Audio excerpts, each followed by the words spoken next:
The Holocene has ended. What we do now, and in the next few years, will profoundly affect the next few thousand years. The only conditions modern humans have ever known so far are changing, and changing fast. Nothing stays the same on this planet. Everything changes. The Earth is going into one of these jumps, and you don't know what is going to be on the other side of those jumps.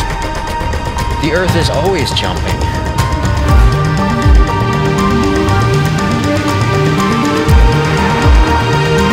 Things move on this planet. Things are not still. Everything is turning.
As it begins to run out of fuel, the sun won't simply fade away to nothing.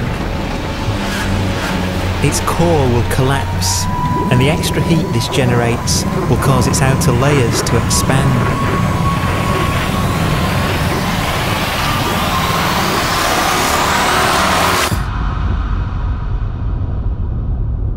The sun is now dead. Its remains slowly cooling in the freezing temperatures of deep space.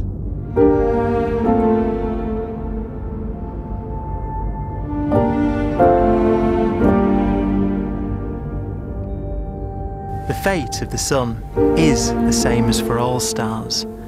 One day they must all eventually die, and the cosmos will be plunged into eternal night.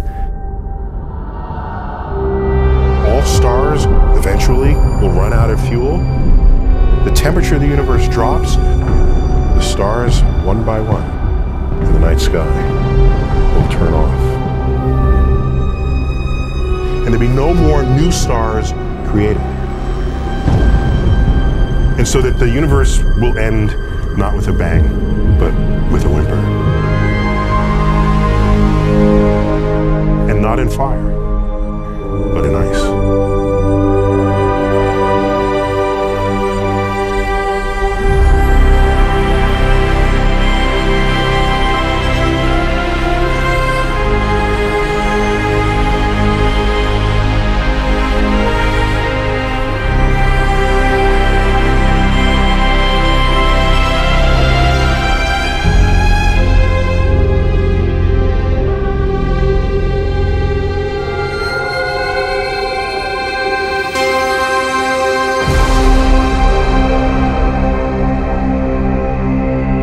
With no fuel left to burn, a white dwarf's faint glow comes from the last residual heat from its extinguished furnace.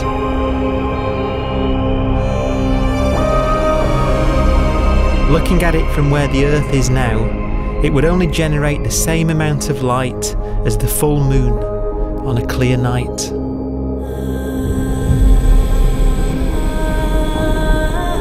The faint glow of white dwarfs will provide the only illumination in a dark and empty void littered with dead stars and black holes.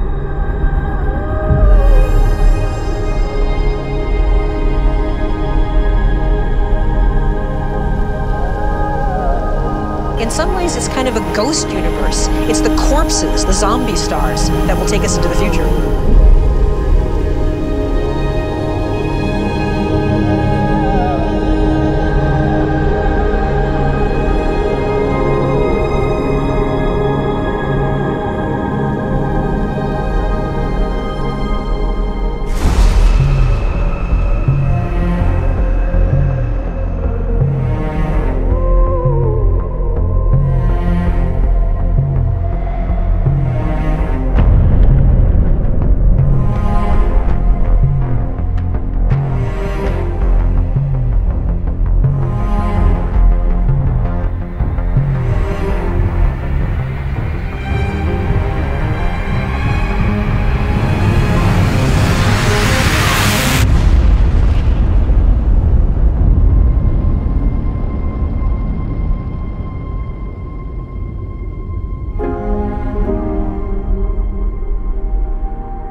A black dwarf will be the final fate of those last stars.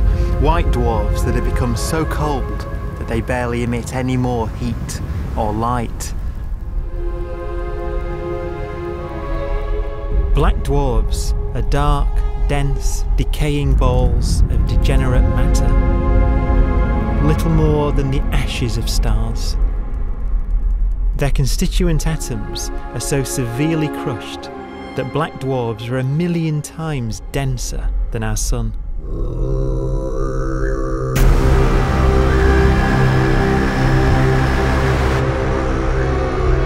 Stars take so long to reach this point, we believe there are currently no black dwarfs in the universe.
We have a pace of life that's based on really the energy available to us now.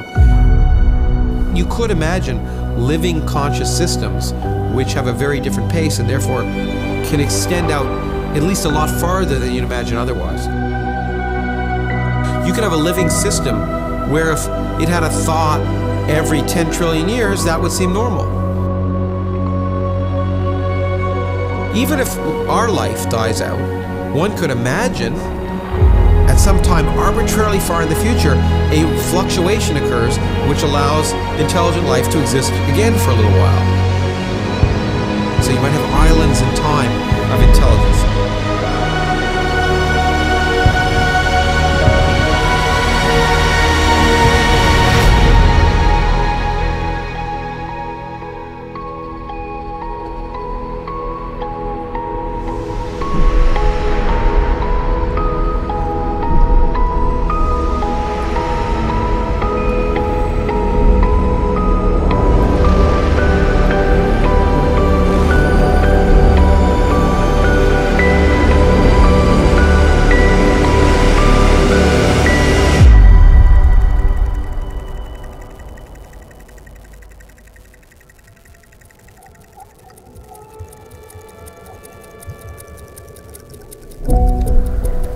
proton, one of the fundamental building blocks of atomic matter, what makes us up, can just spontaneously fall apart. Any material that evades the pull of a black hole eventually dies away as its protons disintegrate.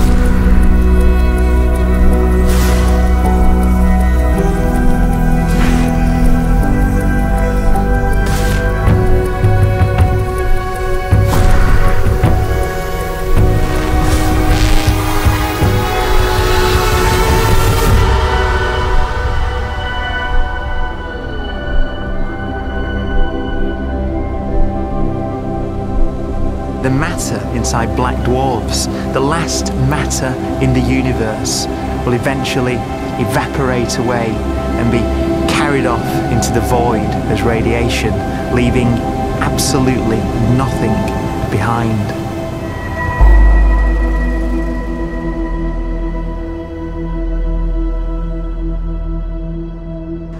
With the black dwarfs gone, there won't be a single atom of matter left.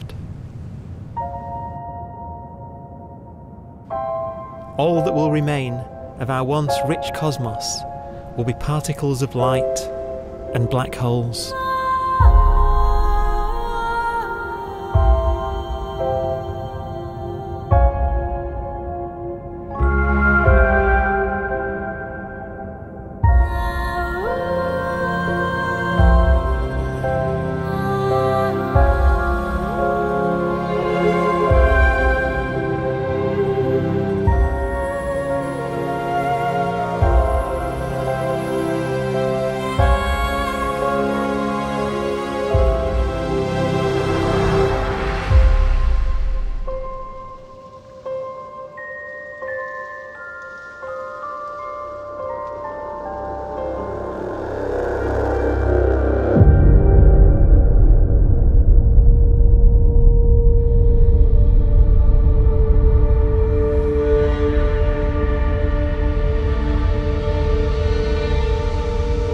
The arrow of time creates a bright window in the universe's adolescence, during which life is possible. But it's a window that doesn't stay open for long. As a fraction of the lifespan of the universe, as measured from its beginning to the evaporation of the last black hole, life, as we know it, is only possible for 1,000th of a billion billionth billion billionth billion billion billionth of a percent.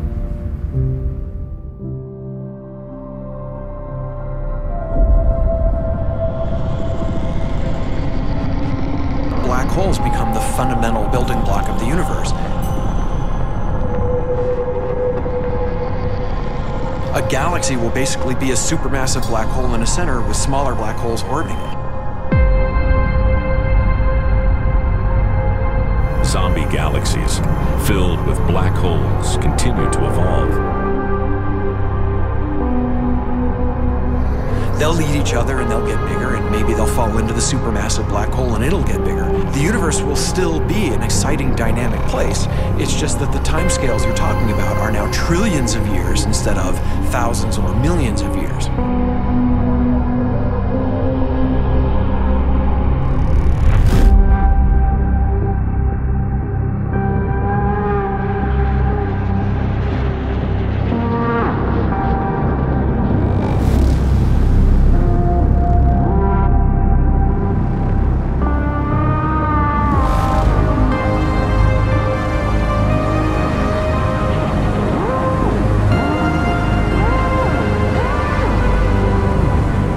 Black holes can bang on space-time like mallets on a drum.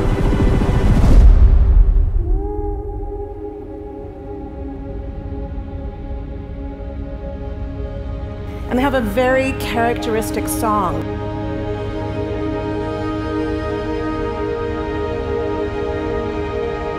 Imagine two black holes that have lived a long life together. At the end of their lives, they're going around each other, crossing thousands of kilometers in a fraction of a second. As they do so, they leave behind in their wake a ringing of space, an actual wave on space-time.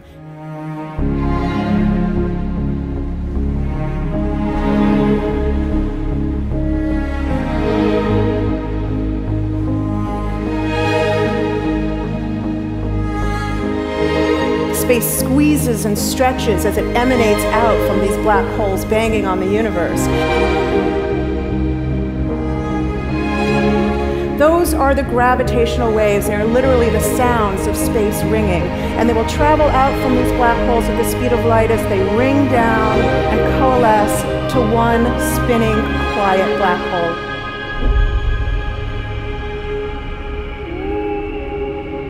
If you were standing near enough, your ear would resonate with the squeezing and stretching of space. You would literally hear the sound.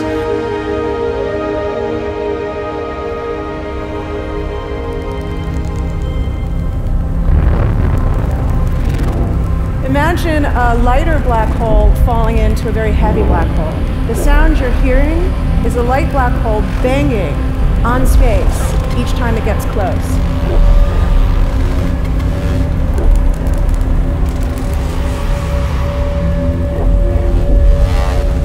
As it falls in, it gets faster and it gets louder.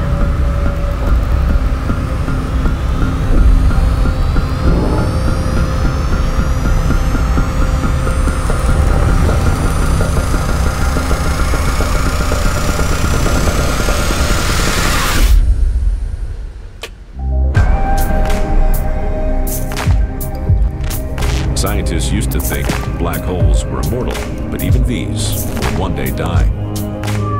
Now we're talking about timescales of unimaginable length, quadrillions of years into the future. On that timescale, even the black holes begin to evaporate.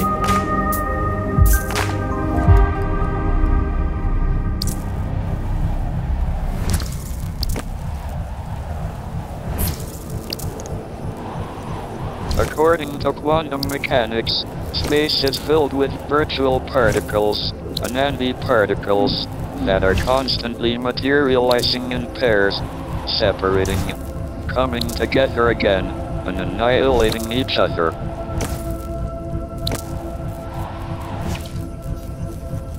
In the presence of a black hole, one member of a pair of virtual particles may fall into the hole, leaving the other member without a partner with which to annihilate. The forsaken particle appears to be radiation emitted by the black hole. And so, black holes are not eternal. They evaporate away at an increasing rate until they vanish in a gigantic explosion.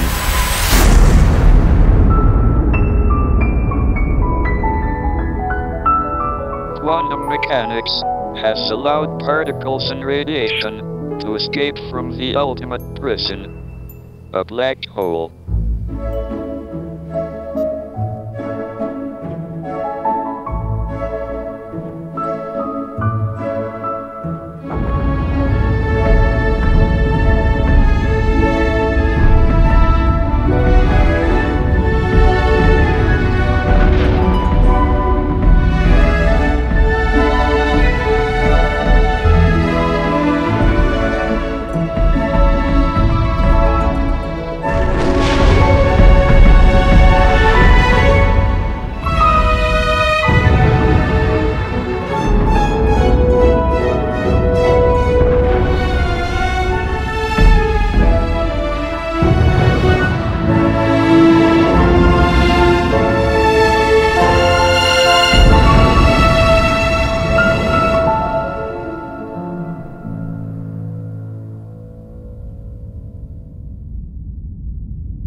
Philosophers and poets have asked the question, will the world end in fire or ice?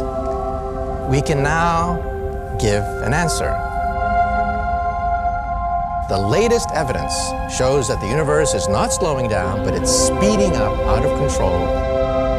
And the universe, we think, will die in ice. Trillions upon trillions of years from now.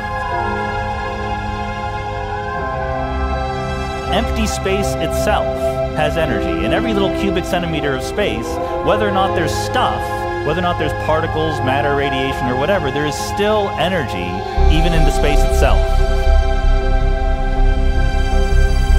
And this energy, according to Einstein, exerts a push on the universe. What is the weird stuff that's accelerating the universe? We call it dark energy. And this stuff is the dominant stuff of the universe. Almost 3/4 of the matter-energy content of the universe is this dark energy. And we don't know what it is. Dark energy, unlike matter or radiation, does not dilute away as the universe expands. This has crucial implications for what the universe is going to do in the future. So what will be the future of the universe? Well, if the dark energy remains dominant and repulsive, the universe will expand forever.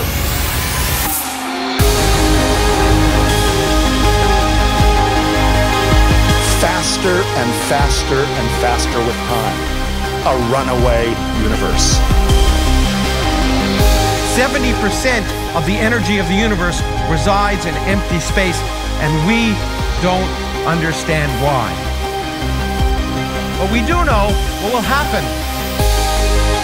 If that energy continues to be there, the universe will become cold and dark and empty. That's the future as it might be. We don't know because we don't yet understand the nature of dark energy. Until we do, we won't know the future. We won't even understand our own origins, and that's why we want to know and study this subject.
Forecast does seem to be for an ever colder, ever emptier universe.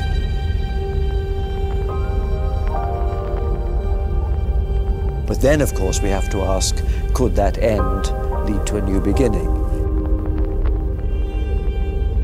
And there are ideas whereby what actually is the end of our universe could in some sense be linked to the beginning of a new one.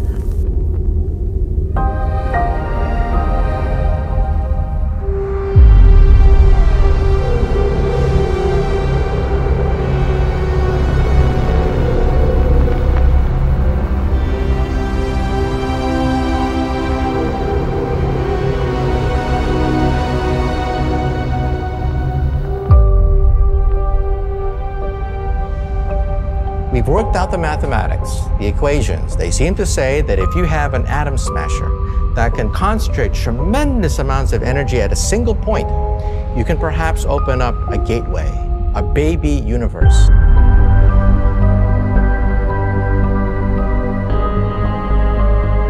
Facing the death of everything there is, this perhaps is their only possibility of escape. And this also raises a very intriguing possibility, sheer speculation of course, that perhaps any universe that has intelligent life in it will create baby universes, will create lifeboats, and proliferate child universes. So an evolution may take among universes in the multiverse. Survival of the fittest may take place. So those universes which do not have intelligent life are infertile. They have no children. But those universes that have mild temperatures, stars like us, would create civilizations that could open up child universes, and they would then proliferate.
After an unimaginable length of time, even the black holes will have evaporated and the universe will be nothing but a sea of photons gradually tending towards the same temperature as the expansion of the universe cools them towards absolute zero.